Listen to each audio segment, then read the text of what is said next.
In the name of the Father, and of the Son, and of the Holy Spirit. Amen.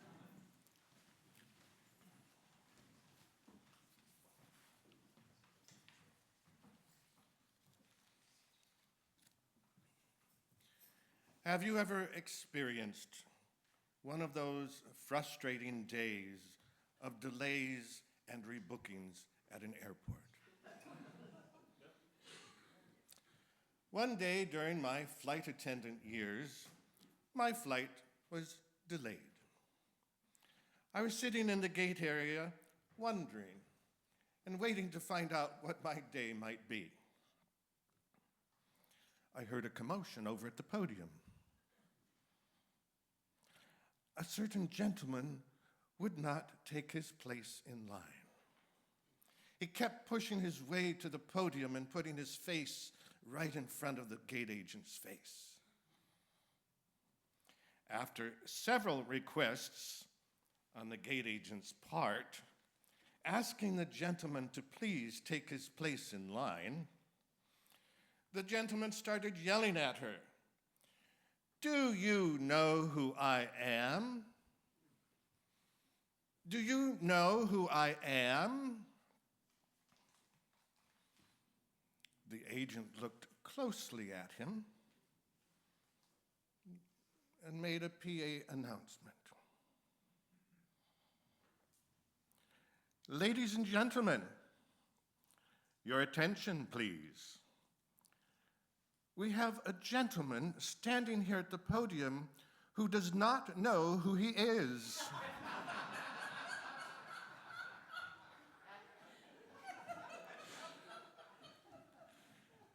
If anyone here in the gate area can help identify him, please come to the podium.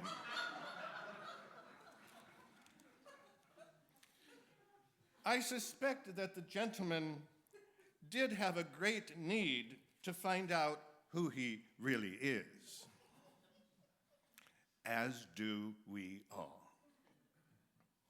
Jesus offers us the opportunity to find out who we are by being our shepherd.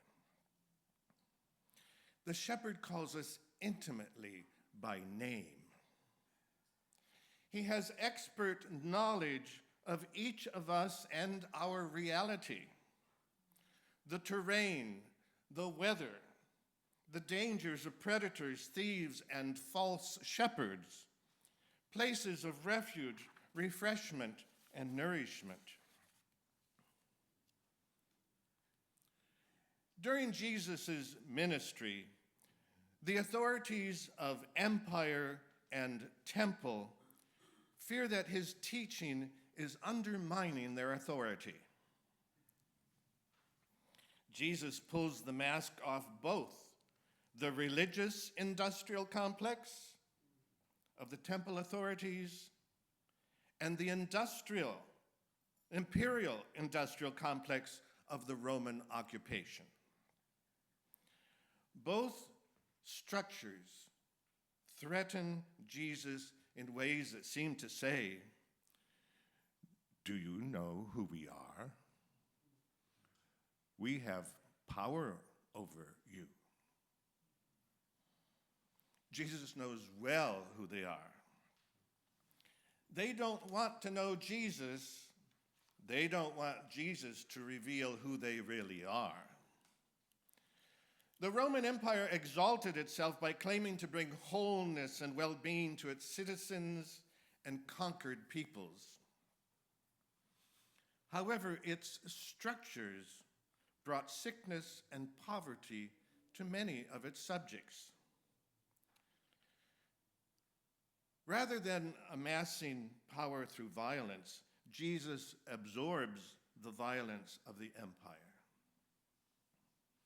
And Jesus gives us his life and teaching to guide us. And his open tomb reveals who is the real higher power. There's a Jewish legend about Moses shepherding the flock of his father-in-law. Moses had a little lamb who chose to run away. Moses pursued it all the way to a spring where he found the lamb drinking. He approached the little one and said, "I didn't know you were so thirsty. You must also be tired." And he lifted the lamb onto his shoulders, and the two returned together. And upon seeing that, the Holy One smiled and said, "As this one has compassion on his flock, he is suitable to lead my flock." In the biblical tradition, a leader is not chosen for their charisma, personal strength, ability to speak sweetly, or skill at lying effectively. The qualification for biblical leadership is an ability to provide for the common good by caring for the dignity and well-being of each individual. This can explain the early Jewish fixation with herding sheep as opposed to working land. Sheep herding is a vocation that involves migrating. Farmers and city dwellers are committed to the land that they fence off and occupy. Sheep herding maintains a transitory sense of non-arrival, ever conscious of the fact that we are still on a journey. In the opening chapters of Genesis, Cain, the farmer, and Abel, the shepherd, quickly illustrate this inner human tension between not yet migrations and our illusions of settled permanence. Cain's offering of produce is rejected. Abel's sacrifice of a lamb is accepted. And this tension is clear in our own more local history in the conquering of the West. The cowboys needed open range, the farmers needed fences. As Aunt Eller in the musical Oklahoma sings out, "Oh, the farmer and the cowman should be friends. Oh, the farmer and the cowman should be friends. One man likes to push a plow, the other likes to chase a cow. But that's no reason they can't be friends." Tragically, in the shadow of that happy hoedown is our history of the genocide and displacement of tribes of First Peoples.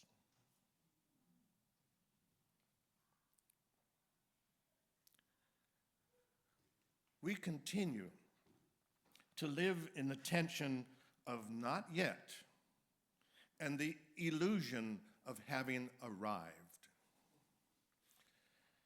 We live in a religious culture that has developed a theology to support and justify the system that fosters the illusion of having arrived. The system is protected by the focus on individual sin and salvation while covering up, ignoring systemic and social sin. Everyone is born a vile sinner, but some of us are now God's chosen people. We are given the illusion that we are each the very piece of junk at the center of the universe. We know who is in and who is out. Jesus, the shepherd, teaches that all are loved and dignified by name. We are not alone, and we are not the only flock. We are also treasured little parts of a huge cosmos. A few verses after our gospel reading for today, the Good Shepherd says, "But I have other sheep which are not part of this fold."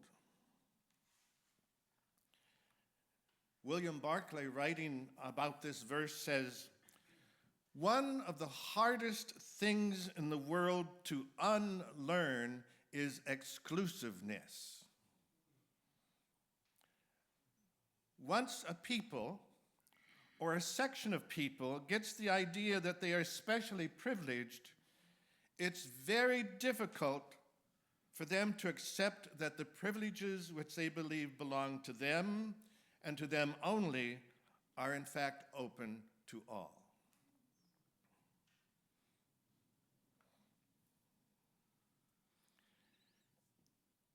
At a time in my life when I was descending into burnout, I arrived at the home of some parishioners as their dinner guest. The youngest son ran down the long driveway to greet me and shepherd me into the house. He was excited and called me warmly and simply by my name, Dale, with no titles.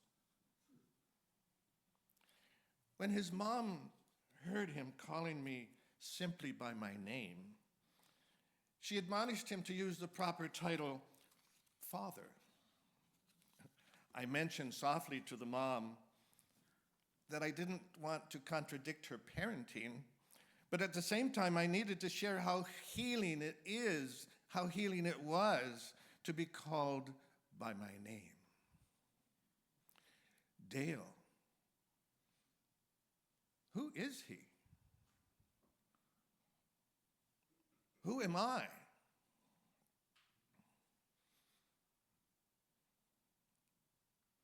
St. Francis had a beautiful prayer at a very important time in his life, and it was, "Who are you, God, and who am I?" His experience of God was that God is totally other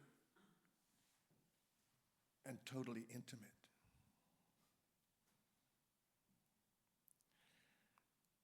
Some of us may have bad memories or trauma, having heard our names used in anger or to shame us.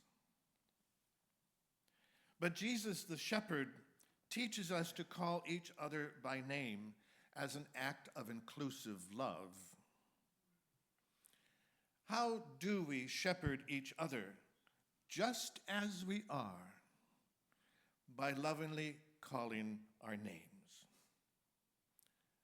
guiding each other through the gate to the open pasture of knowing more and more who we are.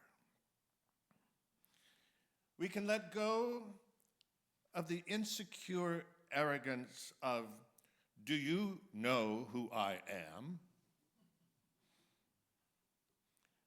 We can enter into the awe and intimacy of dialogue with the Good Shepherd with that open-hearted prayer of St. Francis, "Who are you, God? And who am I?"